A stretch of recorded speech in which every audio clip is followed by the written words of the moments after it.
about earlier on, a classical musical ensemble who, amongst other things, do improvised prophetic musical portraits. As we heard, these are quite short slots, just 20 minutes or so, and at the end we'll need to move quite quickly on to the next venue. So if you would allow our speakers to leave first before you do, but if you want to follow up the session with the opportunity to question them some more and hear from them some more, then do follow us to the Wycliffe Room in St. Martin's House for another 20-minute session. So I'm going to hand over to Michael. Welcome, Michael. Thank you. Good morning, and this is Multi-Sensory Mission. And Richard Williamson and myself, we were trying to think of ways of demonstrating all the senses of sight, sound, touch, taste, and smell in this session. That proved a little tricky. But what we do want to do is to share with you our conviction that God is calling us to be more fully human in our mission at this time, to engage, if you like, what is often referred to as right brain, that part of us which holds the imagination, the intuition, the arts, the feelings, music, and so on. Now, last night, to ensure I got here in good time today, I stopped over at the local Travelodge, and as often happens in the middle of the night, I have to get up, and as it often happens when I'm staying away from home, I can never find the light switch, and so there's that kind of way of getting to where I need to get to by touch and other senses other than sight, which I'm pleased to say was successful last night. But that is actually the gift of the dark, that is using other senses with which to perceive. Other things come alive. If you've read Elaine Heath's very interesting book, The Mystic Way of Evangelism, she talks about the declines that we're experiencing in the church in the Western world. And she says that can be best described as a corporate dark night of the soul. And the dark night is, of course, in spirituality, a time which is full of threats, but it's also full of discoveries. It can be a time of an awakening of new senses. And maybe fresh expressions are a gift that is being discovered in the dark night of decline. It's, if you like, a nighttime discovery. And we're being drawn in, I think, to a fuller humanity where we're discovering new senses in the life of the church and through the life of the church in our mission. We're being drawn into a fuller humanity. Jesus said, unless you become like a little child, a pre-verbal small child, you cannot enter the kingdom of God.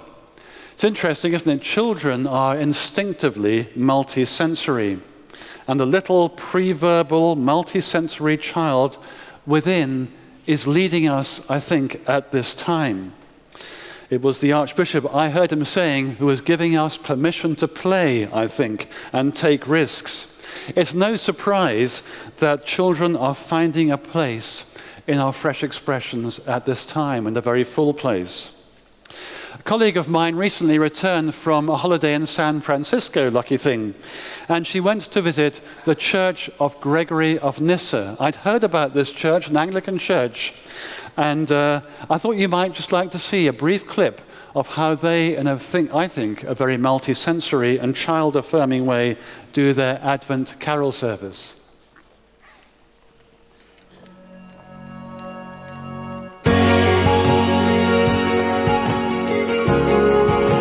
On the second Sunday of every month, St. Gregory's has what we call the supper service. Because it's Advent and because we wanted to do something a little bit different, we're doing a service of Advent lessons and carols.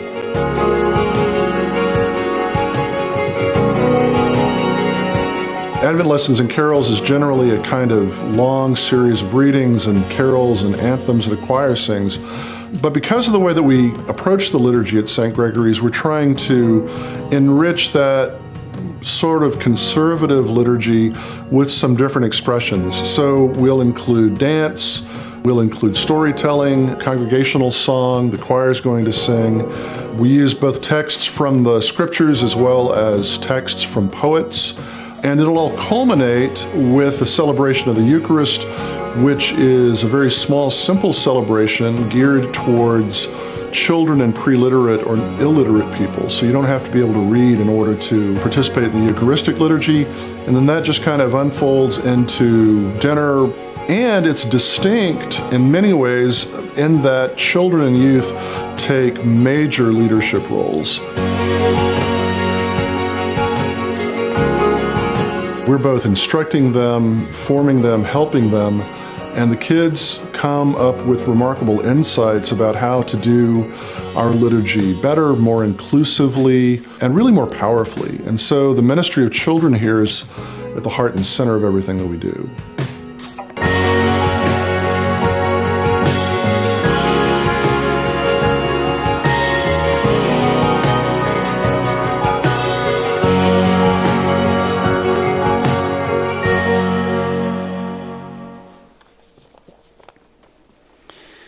On the feast of St. Nicholas in 1273, Thomas Aquinas was celebrating Mass when he received a revelation that so affected him that he wrote and dictated no more, leaving his great work, the Summa Theologica, unfinished.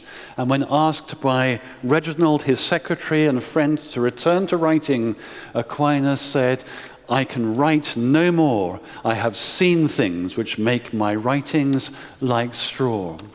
I think we are seeing a move away perhaps from word-controlled church and mission to a mission which sees things with many different senses.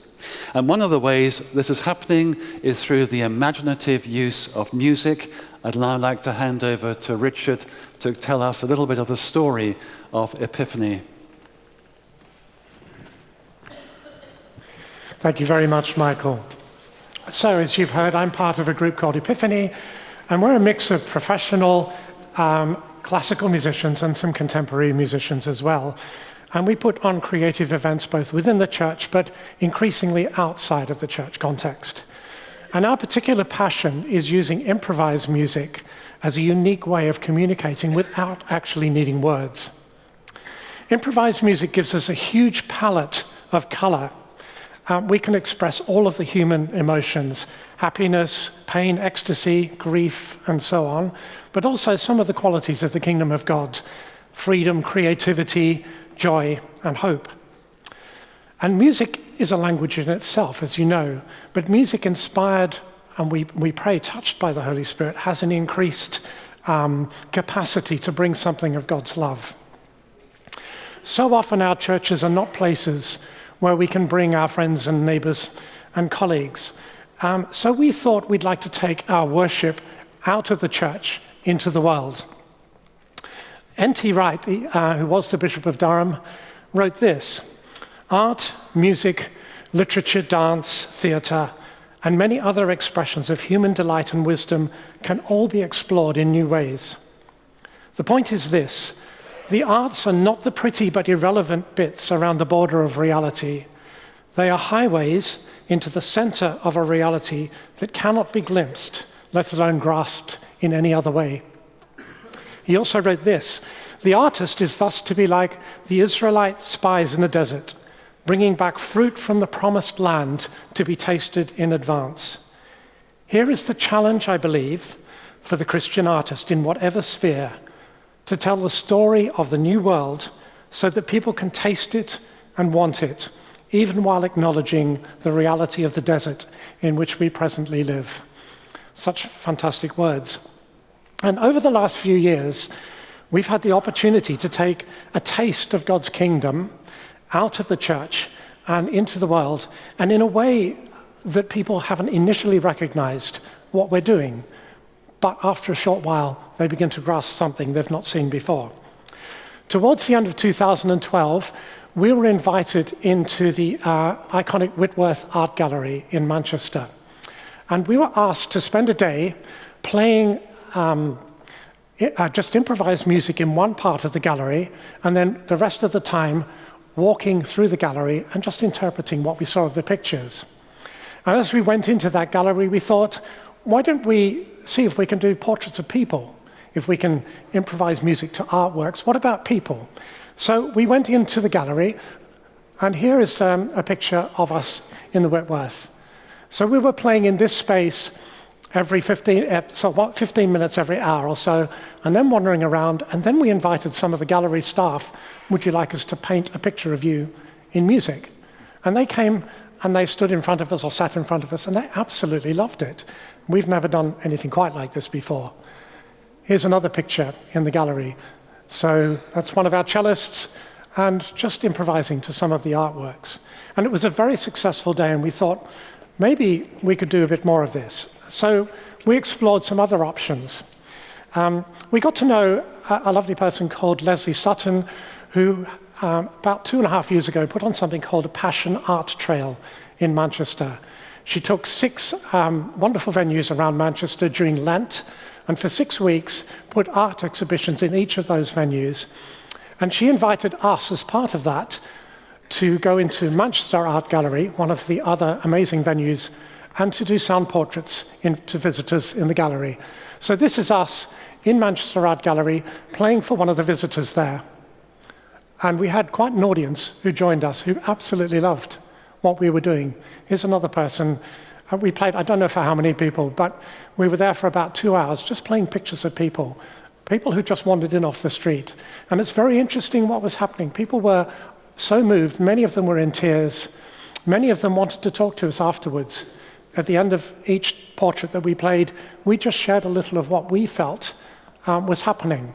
It was interesting. It's like taking a charismatic prayer meeting into the middle of a secular space, but without using any words. So we were praying for healing. We were asking God for words of knowledge. We were sharing what we felt God was saying. Our pianist and singer, Linda, was singing in tongues over them. Very interesting. Nobody has ever complained about that. Many times they've said, what were you singing? We couldn't quite understand the words. But what we normally say is we were just vocalizing something, and occasionally we'll say it was like a musical prayer. But people absolutely love that. We then went into the National Portrait Gallery in London. I spent an evening there. And they, I can't remember whether it was a Friday late event. And again, we wandered around the gallery just interpreting the pictures. And then we had about 100 people come and join us in this incredible room. That's the Houses of Parliament before the Great Fire in the 1800s. And on one of the other walls you can't see is who was it, abolition of slavery? Wilberforce, that's right. And what an incredible room to be in. This man had been following us around the gallery, and he sat down in front of us, and we just played what we felt God was giving us for him. And at the end of it, he said, I've had the worst day of my life, but for the first time in a very long time, you've given me hope. And it was very interesting. Many people came and sat in that chair and began to almost tell their life story. And there was about 100 other people in the room. So people began to open up in a way you just never would in public. And often people were deeply moved by that. We were then asked, this is in the Tate Gallery in Liverpool. We were asked to do a musical interpretation of Henri Matisse's The Snail. I don't know if you've ever seen the painting. There's blocks of color. And we were asked to do an improvised interpretation of that. And we thought, how do we do that? But we had a great time. We did an 8-minute improvised performance of The Snail twice on one evening. And what is significant, I think, for us is that God is giving us access into high culture, into cultural spaces which are actually shaping where we go or are reflecting back where we're going as a nation. And we are beginning to impact in those spaces. And it's just a wonderful privilege for us to be able to do that. This year, in July, we were invited again back into the Whitworth, and we worked with an artist called Naomi Kendrick, and we did 45 minutes of sound portraits, and then we spent 45 minutes with Naomi. I don't think she's a person of faith, but we loved working with her anyway, and we did a 45-minute performance improvised, where she improvised using charcoal on a huge sheet of paper, as you can see, and we just played what we felt we wanted to play, responding to her, she was responding to us. Probably not a lot of faith in that, but bringing something of ourselves into those sort of cultural spaces we think is incredibly important. We were invited into the Hampton Court Flower Show twice to play sound portraits for people at the flower show. It's great to get out of the church. It's very interesting. Often we get better response in these kind of spaces than we do in a church context. Many Christians don't understand at all what we're doing. But out in the world, people absolutely love it. And it's very interesting how it provokes very interesting discussions and questions. We spent 2.5 weeks at the Ideal Home Show in London. You know, that mecca of consumerism. And somebody built, the people we were working with had a £300,000 tree house built. And there were 2 rooms in it, and one of them was a specialist music room for us. And we played over 400 sound portraits in this amazing space for people using what we call silent instruments. People had to wear wireless headphones in order to hear us. But very interesting, again, the response. People just, eyes opened wide as they began to hear the beautiful music and realized it was personal for them. And that makes a massive difference. There are so few things that people experience from the church that makes them feel that they're special, that there's something about them that we show we love, and ultimately we show that God loves them.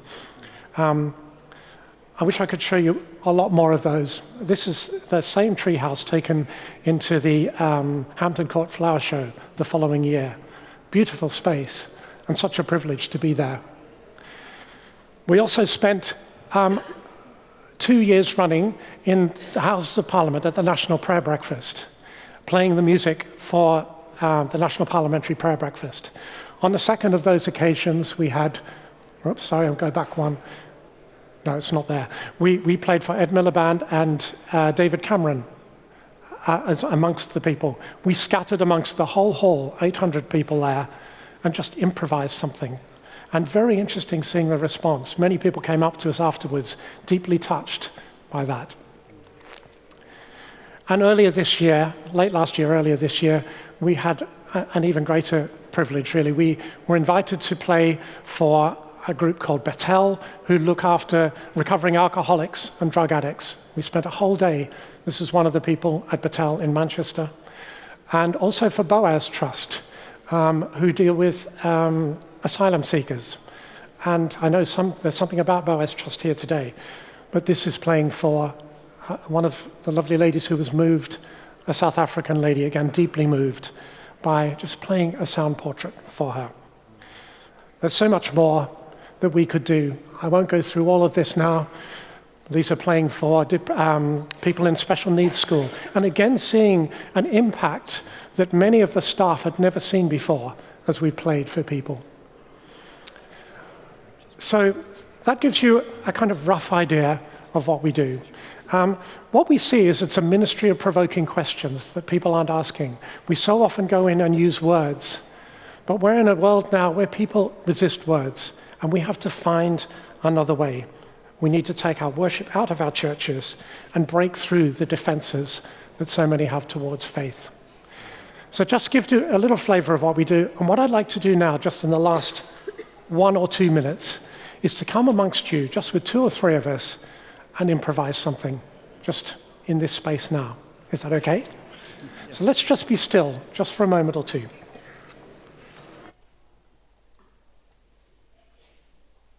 Excellent, Richard.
maybe we would just like to express our appreciation to Michael and to Richard.